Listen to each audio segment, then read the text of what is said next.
So now, sorry to say that I have to speak in English. So it was a pleasure to hear you speaking Spanish coming from Vienna. So problem for me, coming from Wuppertal University School of Architecture. Karsten Voss, my name, and I will tell you a bit more about the story of zero energy buildings and energy plus buildings. And this is the background for the Solar Decathlon. The Solar Decathlon is, let's say, a showcase for small scale plus or energy plus buildings or zero energy buildings. And now I would tell you a bit of the bigger story. Where is the movement going on? And not only about these small 50 square meter houses. So let's see if they managed to bring up the presentation. And this is the title of a talk: Net Zero Energy Buildings, Solutions and Examples. And I added something which is the wording nearly. And nearly I added this with the background of the Energy Performance Directive of the European Commission, that all countries, including Spain, have to follow the idea of nearly zero energy building. Net zero or energy plus was on the political level a bit too ambitious, so they say nearly. They don't say how nearly is to zero. So it's a kind of thing we have to find out. We have to find out how nearly is to zero, and my talk should help. This is the German translation, which is called null Energiegebäude, zero energy building. So, next slide, please. I can operate it with this one? Yes. Okay, it works. The reason why I'm invited may be the background of this project. This was our project from the students from Wuppertal University given to the 2010 Solar Decathlon. We didn't win, but we made a good experience. 6th place was okay. And the house is now in Wuppertal in operation, so it's reassembled, it's used, it's occupied by a 2-person household, and it's monitored, and it's a showcase visited by a lot of people, and we also participate in the 10 Action Program in giving the public examples and explanations about the way to move towards zero energy buildings. And it's of course part of our teaching at the university level. Basically, I start with the energy policy background for all what we are doing here, and then follow some ways to climate neutral buildings. What are the options we do have? What are problems we do have? And give you some examples of projects realized. As I mentioned, the background of all what we are doing is the European Energy and Buildings Performance Directive, the recast from 2010. And it has a very, very ambitious program. And it defines the nearly zero energy building, more or less defines. It just says that something has to happen, that new buildings have to be has to have a very high energy performance, and the rest of the demand has to be covered to a significant extent, to a significant part by renewable energy. And the interpretation of significant means 50% up to 100. So this is very ambitious, because the normal thing you are doing is not planning buildings with high energy performance and more than 50% solar or whatever renewable fraction. So this is extremely ambitious, and they say, okay, by December 2020, all new buildings should follow this rule, and even before, all public buildings should follow this rule, all new buildings. So this is a very, very ambitious goal, and this has to be now brought down to national practice in Germany, in Spain, and all countries of the European Union. Breaking it down for Germany, they set the rule that they call it nearly climate neutral buildings should be the aim, and all new buildings until 2020 have to follow this rule.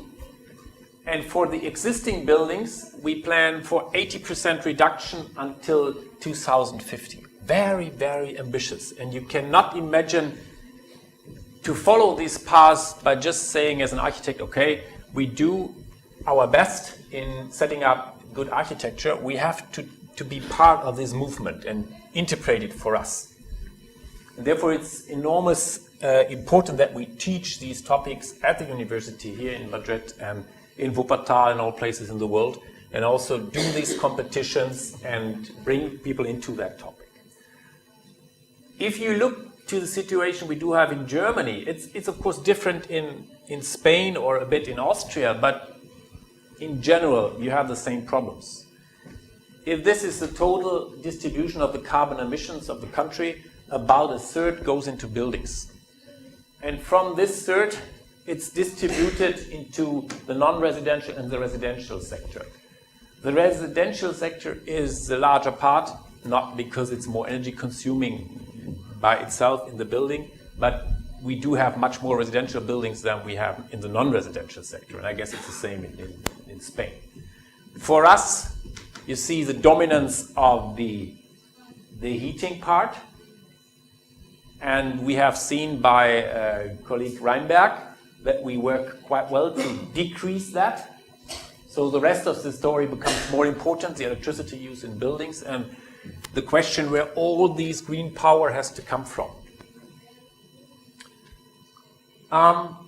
And we are pretty sure that we have to change the whole system from the top-down power supply we do have now in all of Europe, including Spain. So somebody generates electricity and delivers it to the consumer, and that's it. And the whole system is organized this way. Big power lines, everything is organized this way. To something like the electric internet. So everybody is participating in that game, and the building owner, the consumer, is transformed to something like a prosumer. He produces something and consumes something. And this cannot be done without participation of the buildings in that game. And the wording for that is smart grid. It's a different grid as before. Before we have these power plants and just supplying power to the buildings. And now we have the buildings as part of the story. We have wind, we have solar, other sources, and all this is managed by an information system knowing where power is needed and where power has to flow. So it's a different idea than we had 100 years ago. I mentioned buildings have to be part of it.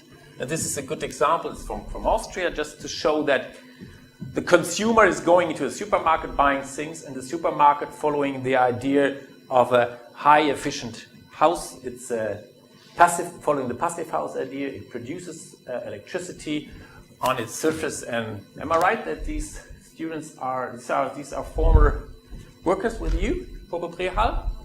No, but they are more or less working in the same movement. Okay, in the same movement. So it's an example from Austria where you see that also the not only the residential buildings move in that direction, also the professionals in supermarkets, in fabrics, in offices, they move in the same direction. Good examples are existing. Also, we have a change in the transportation system from transporting power in power lines to transporting with power. We need in future electricity to run the cars, and so we cannot say, okay, we will have green power plants somewhere and that's enough. We need more green power than we have now, and this green power has to come from somewhere, and it's not the windmill somewhere and the hydropower somewhere. We need the buildings as part of the game. And we do have good examples. These are not enough, and we do have to interpret these examples as first steps into the big game. And this is a settlement, a solar settlement from Germany. It's very well known. It's about 10 years ago when it's set up, and it is a settlement following the idea of an energy plus settlement. It's by Rolf Disch, architect. He's one of the famous solar architects in Germany. So, what options do we have if we want to go for climate neutral buildings? The first interpretation, and you see that in remote areas, is the so-called energy autonomous building or zero energy buildings. We have done that in Germany with this part here. This is the self-sufficient solar house in the middle of a city, cut it from every power line. And this is the famous Monte Rosa hut in Switzerland, a project from 2009. This is 1992. I have done my PhD in the context of this house. So this is something for remote areas. It's not for a new building in the middle of Madrid, because it doesn't make sense to solve all your problems alone with the energy system in the house. And just to give you an example, if you decide to do so, this is the energy system from the Freiburg house. It uses PV to generate power. This power is used to run an electrolyzer, which means that you split water into hydrogen and oxygen. You store the hydrogen over the winter, and you can produce electricity in winter back from the hydrogen. You produce water again. And so it's a really complicated system, a really high-tech system, and you will never find lots of these buildings, single buildings, using this technology in future. So if we do go the way of hydrogen as an energy carrier in the building sector, we go this way by sharing system, by maybe hydrogen communities and whatever, but not in a single building scale. Far too expensive, far too complicated. Good symbol for energy autonomy. This is the airplane flying with the aim flying around the world, just driven by solar power. And you see, you have no power line. It's just in the air, and it should be able to fly during the night without landing. So you need storage, you need batteries. This is the difference between energy autonomy and a net zero energy building, which is the next topic I will talk about. So we will not mainly have to do in future with autonomous buildings. The best idea you can have is you just leave Spain, move to Norway, and then all your problems are gone in terms of energy consumption in buildings. Because in Norway, you have the situation, there's a building with an energy demand, you have a meter, that's nice, and you have a power grid which is almost 100% driven by hydropower, 96%. So you consume green electricity, that's fine, so it's climate neutral. But I'm pretty sure that most of you will not move to Norway because of different reasons. And not many people live in Norway. So if everybody goes to Norway, they run into problems because they don't have the power grid for so many people. But it's a situation there. You have a power grid, 100% green, it's fine. The buildings are all electric. Most of them are inefficient. The building standard is quite poor, although it's a very cold country. They have a much higher standard in Sweden, Finland, and Denmark. But because of the favorable situation, the building code and the standard is quite low. So this is not a model for the world, because the favorable circumstances are not shared over the world. You see that the electricity system in Europe, if you take it as a whole, and Spain is part of it, you see that the share of renewables, this line here, is something like 18% at the moment. And this is a plan, if everything works well and everybody is active in that part, we will increase the share to above 60% to 2050. Very ambitious, but still not 96% as in Norway. And as we move up this line, the specific carbon emissions per consumed power is going down from something like 400 now to below 200 later on. So it's situation is going better in future if we follow this path, but it's not the situation that we have a climate neutral power supply. So what can we do as other options? If we are in dense areas, therefore we have here more than one building, we might go for grids more than a power grid based on renewables. We might find a heating and cooling grid based on renewables, a gas grid with hydrogen made from renewables. So there are possible solution with more than power grids based on green sources. But this is the option for dense populated areas, because grids like this are expensive and you will not dig holes for heating pipes and cooling pipes in areas with low population density. But this is another option. Generally, if we don't have these options, we come to the wording of the net zero energy building. Net is something which I have to explain. Net means that the building here needs energy from different sources, and all these sources do have carbon emissions. The fuels you use, the electric power grid has some carbon emissions, and the amount of source you use is counted with your meter. On the other hand, the building takes part in the business by using PV, by using solar thermal elements, by using combined heat and power in the building. And so it transfers something back into these grids. Normally it's power, but it can also be heat from the solar collectors or heat from the CHP unit, whatever. And after the end of the year, you make a balance at the meter. And if the balance is zero, that means that the weighted supply is the weighted credits for the backwards flow, then it is a net zero energy building. The net means it's a calculation result. It's not all the time zero. It's sometimes plus, it's sometimes minus, and at the end of the year it should be minimum zero or even better than. It is called an energy plus building. This is the general model, and it is also explained by this graph. You have the building with the load in a generation, you have the delivery points, you have the exporting points, and you have meters there, and the weighting system is something on the political level where somebody has to decide on the weighting factors and on the procedures. And this comes back to the work we are doing here on the international level, as also Spain is participating in that activity in the International Energy Agency. We just come from a meeting last week or yesterday in Lisbon.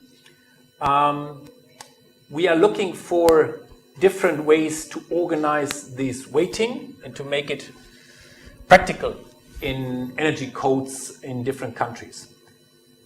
And we have agreed on the terminology first. I mentioned already a zero energy building is something autonomous. A net zero energy building is something which receives the annual balance by calculating input and output. And then there's also the net zero energy cluster. It's made up not by single buildings following this idea. It's just a cluster of buildings using the identical energy infrastructure, and in total, for the whole cluster, you export the same amount of energy to another cluster as you import. We don't have many projects like this here. We don't have these projects, many of these projects, because there is no demand for that. This is the most interesting part of the story. And also the solar decathlon buildings, they follow this idea, net import and net export. Once again, the principle means there's an input to the building, an output from the building to the grid, and if you are on the diagonal line with your monitored data or planned data, it's net zero energy, and if it's above, it's energy plus. And if you do that, you have to agree on a metric. On the European level, we have already agreed on primary energy being the appropriate metric. Every country has to introduce an energy code following the thinking of primary energy. Germany has done it. and I'm not sure about the situation in Spain, how it's done, but it's given by the Energy Performance Directive that this is a metric. You can also use, in addition, other metrics, like the equivalent carbon emissions. The balance boundary is something very interesting. The European Commission has said that the HVAC device, domestic hot water, and lighting is part of the story, and equipments and central services are not part of the story. It's out of this energy balance calculation. This is something which is a compromise between needs and practicability. I think in future we will have full balances, including household devices and all this, as the platform for the energy balance. For the moment, the balance period is the year. This is also set by the Energy Performance Directive, but it is clear on the horizon that energy performance calculations in future will need smaller timescales, like months or even lower. It's also questionable whether the life cycle of a building is the appropriate design figure, so including the embodied energy of materials and all that in the balance. But basically, as agreed, we have energy, precisely primary energy as the indicator. We start with a kind of reference building, we decrease the demand, we generate some credits by feeding something into grids, and that's the way to receive the net zero energy building. And nearly means whatever, 10% below. It's not defined until now. Yeah? So, all the countries have different weighting factors. Some countries are named here. This is Spain, and this is a colleague from Barcelona who has given us the information, and he mentioned these two sources for the carbon and primary energy factors for the situation in Spain. I'm not sure about these sources, but that's the situation in Spain. And you see the situation is different from Sweden, it's different from Finland, different from Austria. So every country has different weighting factors, and you can be pretty sure that the result of the weighting is then different when the factors are different. And mainly it has to do with the power sources in the grid. I will skip this and then give you a bit of information about problems arising with these buildings. For example, problems arising also with the buildings used at the solar decathlon sites. It's called the load matching and the grid interaction problem.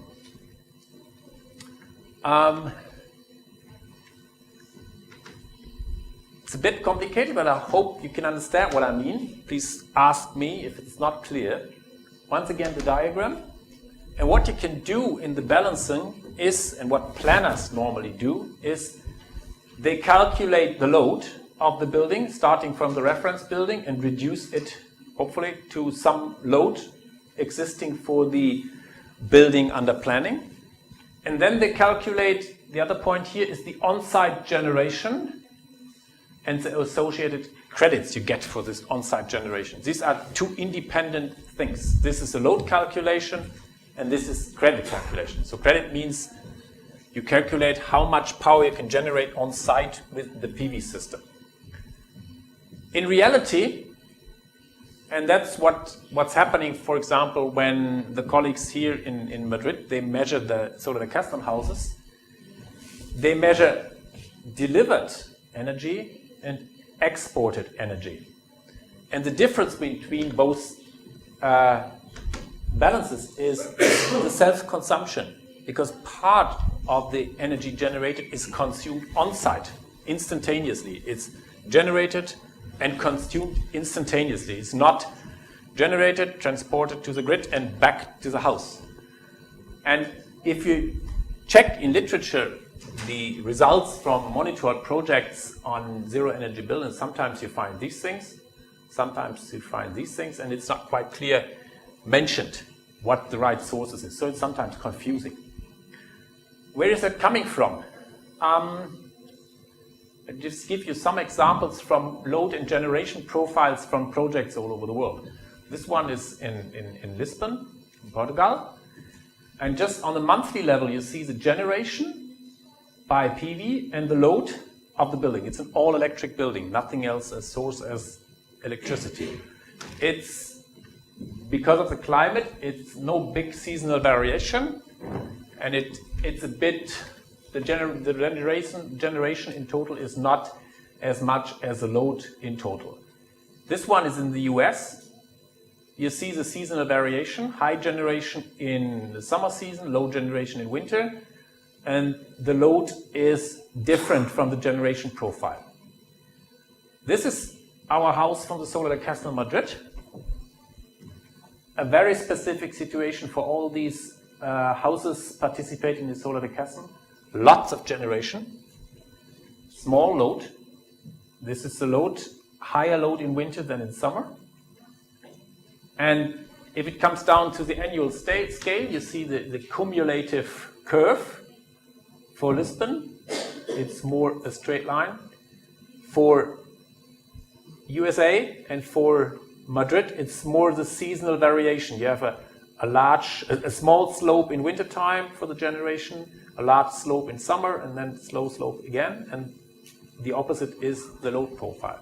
And there you can see that it's in summer you feed into the grid, and in winter you feed back from the grid into the building. So this is a kind of load match problem if the grid is if the grid has the possibility to perform like this. Just to tell the problem in this is that, for example, you might need half of the Austrian and Switzerland mountains to store enough water in the mountains to let it run back in winter to generate enough electricity to overcome the lack of electricity in winter. And you generate all this power to pump it up in summer. That's nice for Austria and Switzerland, but it's poor for Germany. We don't have these mountains, yeah? Or France. So what should we do? So we have to pay Austria or Switzerland for this service.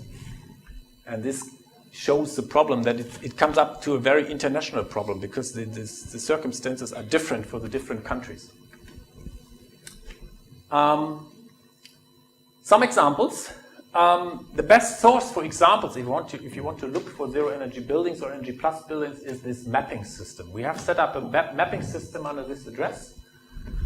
And there you can just directly click on these different colored boxes here to have information on zero energy settlements, small residential office buildings, apartment buildings, whatever. So this is an information resource everybody can use, and I guess you will have access to these PowerPoint presentations afterwards, so you can just click on this information. So there you can see good examples, and some are from Spain, of course. We have checked the monitoring results from lots of these projects and bring it into a harmonized form. This is the energy supply. This axis is energy credits for exporting, or for on-site generation, sorry. This is the diagonal line. The points represent different buildings of different sizes, locations, and usage types. And you see that lots of them are above the line, energy plus buildings. Some are below, and some are more or less net zero energy. Independently, we learned from all of them about different ways to come to zero or energy plus buildings. And what you can also see, this is the boundary for the total primary energy consumption for passive house designs, that most of them follow the ideas as explained by Reinberg before, that these buildings are very energy efficient. So we have very seldom cases like here, relatively high demand, partly covered by generation on site. So most of the cases are very energy efficient buildings. Just to give rough numbers, if you study all these buildings, you can see that for small residential buildings, on average, something like 40 watt peak of photovoltaic is needed per square meter of living area to overcome the total primary energy needs on an annual cycle. If you skip household devices, it's just HVAC, domestic hot water, that's it, then it's roughly half of it. And you see also the information for the different types of buildings, educational buildings, office buildings, and this. Don't be surprised why for office buildings these numbers are a bit lower. Generally, if you go to larger buildings, they use more strategies than PV to overcome their needs. So mainly it's combined heat and power included, or some very seldom cases they use wind power, so this is a slightly lower than here. So, but 40 is a good number. 40 watt peak per square meter of living area is needed. And if you check the solar Kasten houses, it's something like 200. So it's more a power plant with a small living area below, instead of a normal house which has a large living area with a small power plant above. You have a question? Yes. Does this number depends on the local solar regulation? Yeah, of course. Of course. These are the points represent different buildings in different locations, and of course we know that conditions in Madrid are more favorable than in Germany. So it's a very rough averaging. Yeah.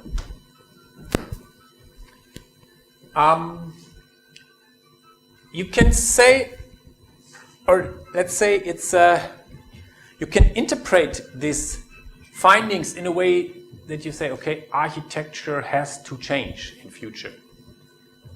We see solar panels, we see collectors, we see winter garden, whatever.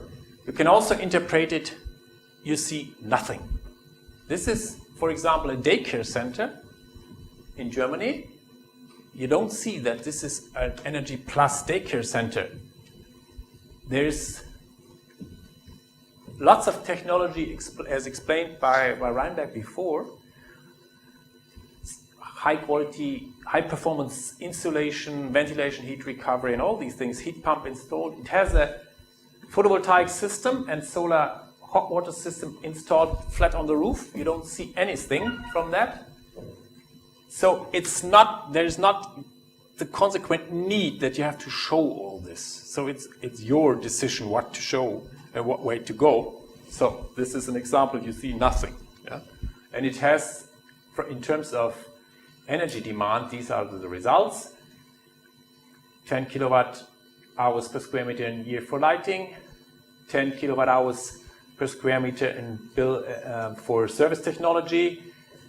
Space heating, it's 8 kilowatt hours of electricity. No, so solar heat. And electricity is 7, and you generate from that 26 kilowatt hours per square meter by a heat pump using geothermal heat.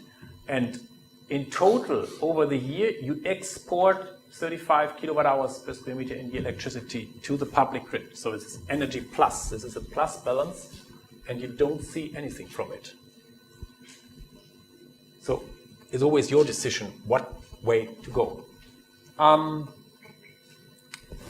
Another option showing apartment buildings and showing the different balance types and strategies you can follow. Once again, the same diagrams: cumulated energy consumption, cumulated generation credits. This building has PV on the roof. It has a combined heat and power unit driven by natural gas in the building.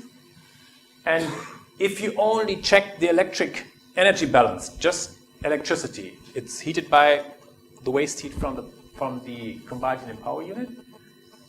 And the different points for the year are marked here. In terms of electricity, you are always in the plus. If you check the primary energy balance, you are always in the minus, because you need gas to run the combined heat and power unit. And these people decide, okay, we buy a part of an offsite windmill, so they are shareholders in an offsite windmill, and if they account for this electricity generation, then the story is much better. By the end of the year, they are almost at the level of a net zero energy balance. But it shows you that the question of balance boundaries, should that be allowed? Is that allowed by the energy code in Spain, that you can take into account a windmill share somewhere in the mountains, or is it not allowed? So it's on this example you can clearly see that on the political level, the politicians, they set the boundary and they drive solutions. Yeah? If you exclude that, people more have to think about solution sets where this goes up without external measures. And if you include it, people will move forward in this direction. So it's a political decision what's the way to go. This house, and I come to the end, is something special because we, in the design phase, we decided to include small-scale batteries to improve the match between generation and load.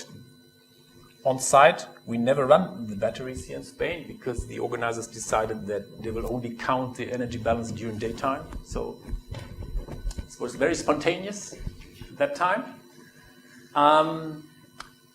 But just to show you what is the idea behind, we have the PV generator, we have the inverter transforming DC to AC, of course the counters, and then there's here an intelligent energy management. And this means that, first of all, you cover your own load for HVAC, domestic hot water, backup lighting, appliances. That's the first thing to do.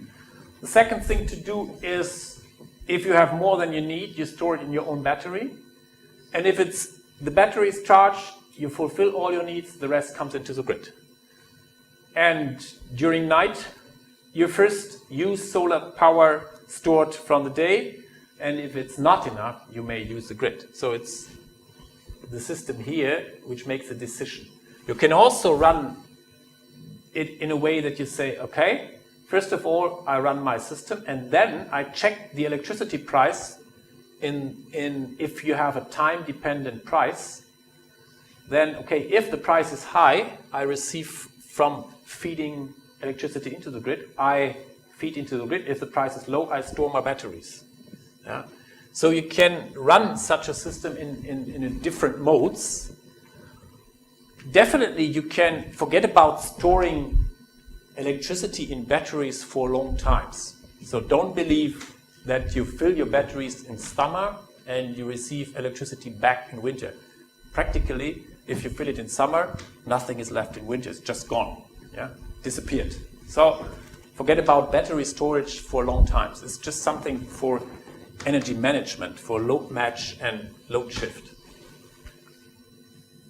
Okay, if you want to know more about this, we have written a nice book.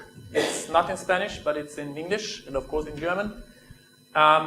Where we explain the story of zero energy buildings, where we have analyzed about 20 buildings from all over the world with energy figures, with architecture, with costs, and all this information is in that book. And I guess you have information about the book, where to receive it, and so on. We have learned definitely that we need a common understanding of this nearly or net zero energy building topic. And the adoption of the EPBD requirements to national practice is ongoing. So Spain has to report by the end of the year what the Spanish government has done to implement the thinking of nearly zero energy building into the Spanish building code. So by the end of the year, Spain has to report. And I'm pretty sure it's like in Germany, Spain will report. We are thinking and we are doing meetings and so on, but nothing had happened in practice. Yeah? That's for most countries in Europe. Everybody is behind schedule. Yeah? We should not say, okay, we invent something new. The energy plus or zero energy is something new. It's just a logical follow-up of things already established. I'm not sure about the wording. What is the energy efficient house name in Spanish? But for us, it's something like efficiency house plus, means there is something added to that, or it's a passive house plus It follows the same strategy, but it's something additional. It has an added value. So we don't invent completely new strategies. And definitely is more needed than just an equalized annual energy or carbon balance to ensure that this is a sustainable building. It has to do with materials you use. It has to do with other strategies than energy and carbon balance. We do need more information on grid friendliness of buildings. Low consumption is one thing, but how can you organize a building to be positive for the grid? It doesn't mean it is positive when you feed in electricity. If here somebody from the Madrid power supply company would be on the desk, he would say, sometimes it's nice when you feed in and sometimes not. And we want to be involved in what you plan so that in total it's a positive thing when buildings in Madrid are transformed from consumers to prosumers. So they have to be on the desk, and how this is organized is a question for the future. We have written lots of papers, and sometimes it's not easy for students of architecture to read these publications in journals like Energy and Buildings, and so very, let's say, it's more energy research focused. But if you are interested in these topics, I can more say look into that book instead of these papers, because these are more, let's say, papers for energy engineers than for architects. The book is different, so just decide how deep you want to go into that topic, and don't think that what you see at the Solar de Cassan site this year is the building of the future. It's an interpretation on a very small scale, and it's a very small part of the big story. The story is much bigger.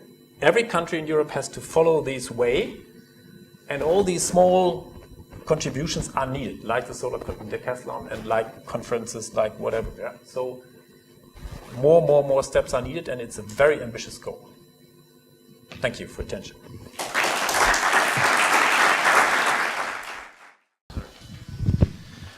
My question is to Mr. Voss, and it is if he can give me some information about the zero energy clusters, or if there is any kind of publication about it. Thank you.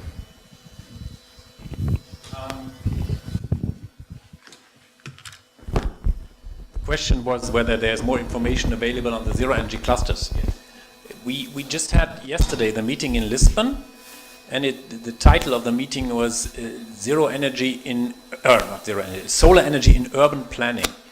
And it deals with the problem that if you are an urban planner or you're studying urban planning as an architect, energy is something far away. So it's not really normal in urban planning praxis that architects deal or urban designers deal with energy. And the zero energy cluster, the idea means that we have to find ways to teach, and also to find tools which allow the urban planner to very early consider these solar availabilities and all these things in their designs. And this is practically, if you use tools, you will find, okay, tools are existing, but these tools are not tools for urban planners.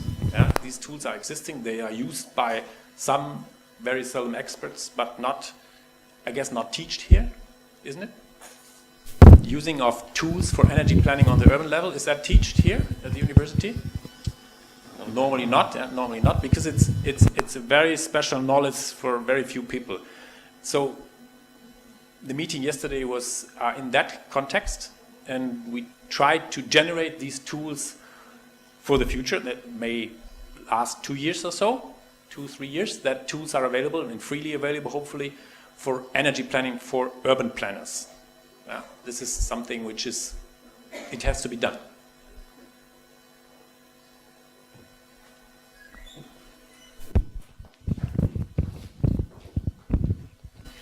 I have another question. You, in one of the images, you explained about the batteries and that it's very difficult to store energy in long terms.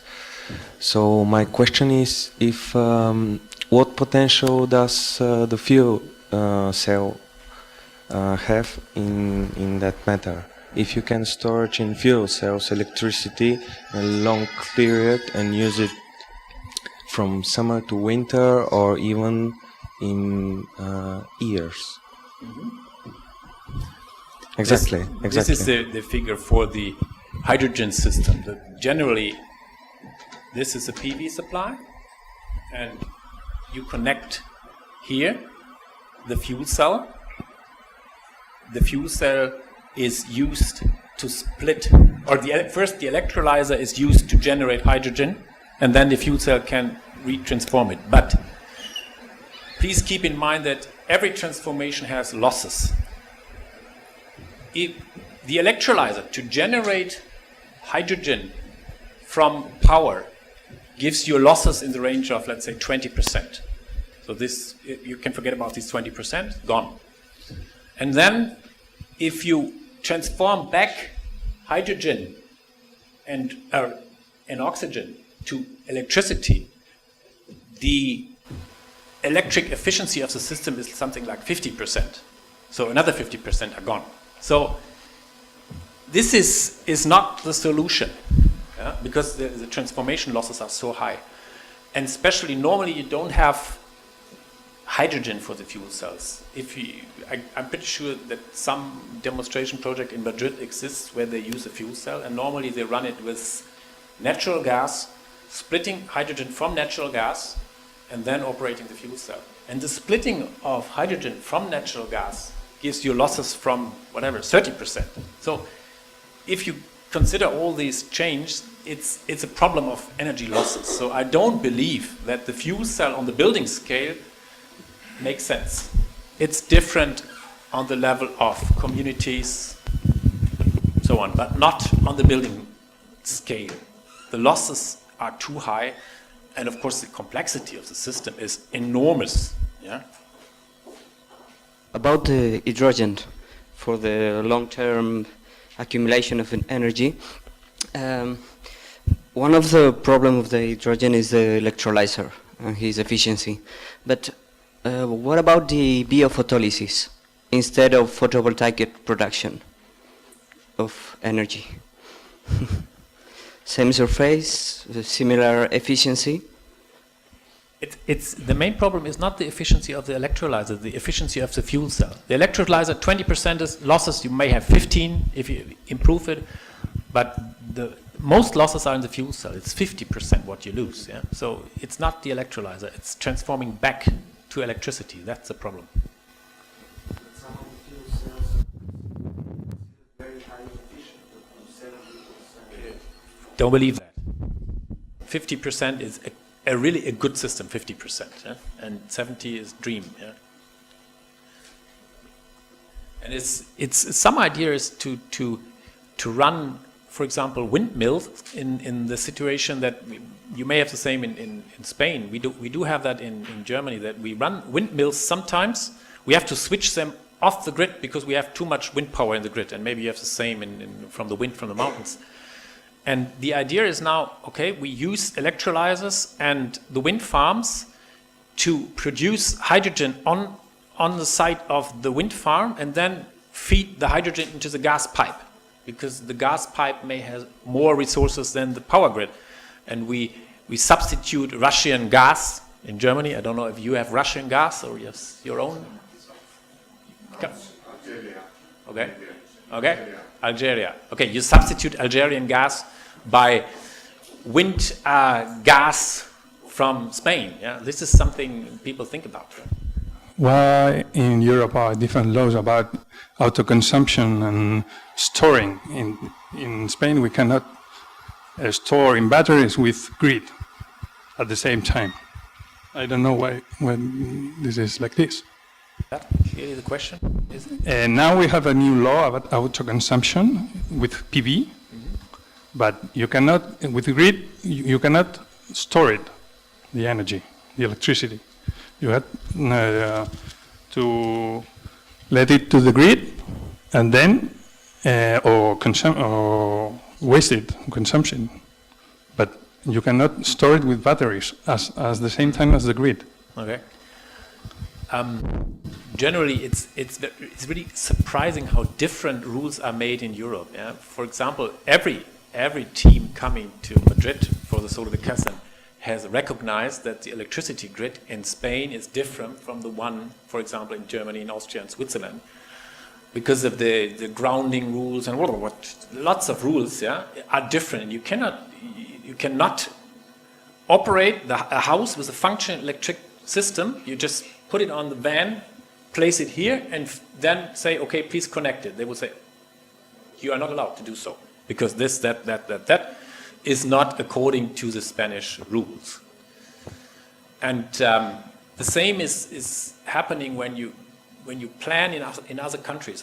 I'm involved a bit in the planning of the new German school in Madrid. It's a fascinating architecture, piece of architecture from Grüntuch Ernst Architecture from Berlin.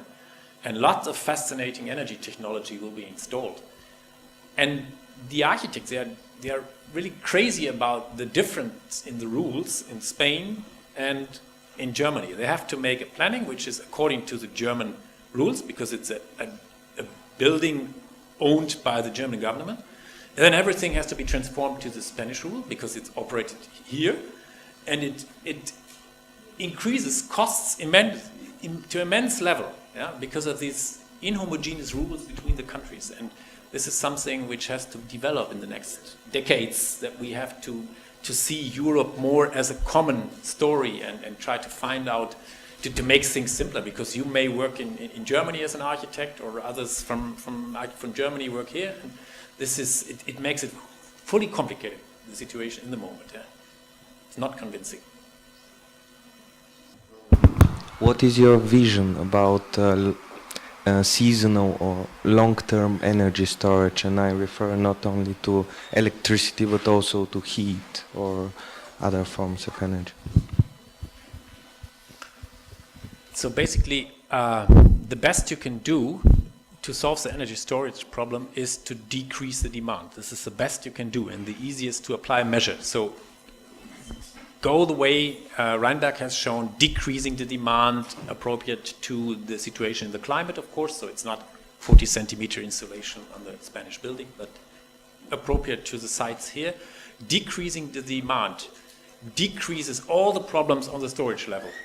As lower the demand, as lower the problems on the storage level. And this is the best you can do, always. Yeah? Sorry, the last question.